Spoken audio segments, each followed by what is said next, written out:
Vice President, thank you so much for having me here. You were on a plane when the Supreme Court overturned Roe versus Wade as the highest ranking woman ever elected in U.S. history. What was going through your mind at that moment? Well, so I was on Air Force Two, heading to Aurora, Illinois, to talk about maternal health.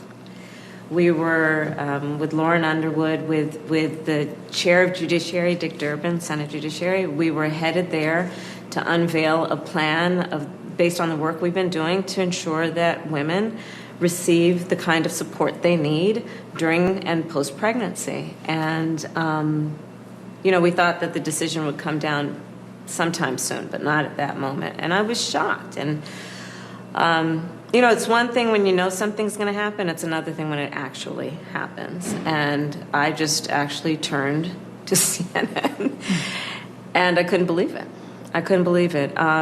Because they actually did it. And here's what they did. The court actually took a constitutional right that has been recognized for half a century and took it from the women of America. That's shocking when you think about it, in terms of what that means, in terms of democratic principles, in terms of the ideals upon which we were founded about liberty, about freedom. I thought about it as, a parent. We have two children who are in their 20s, a son and a daughter. I thought about it as a godparent of teenagers. I thought of it as an aunt of preschool children. And a woman yourself. And a woman myself. And the daughter of a woman. And a granddaughter of a woman.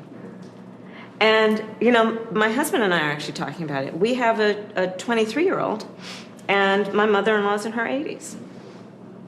Our daughter will not know the rights for the court for the amount of time that my mother-in-law knew these rights, which is the right that should be well settled, that a woman should have to make decisions about her own body.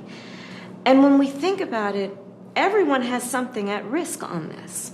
First of all, if you are a parent of sons, do think about what this means for the life of your son and what that will mean in terms of the choices he will have.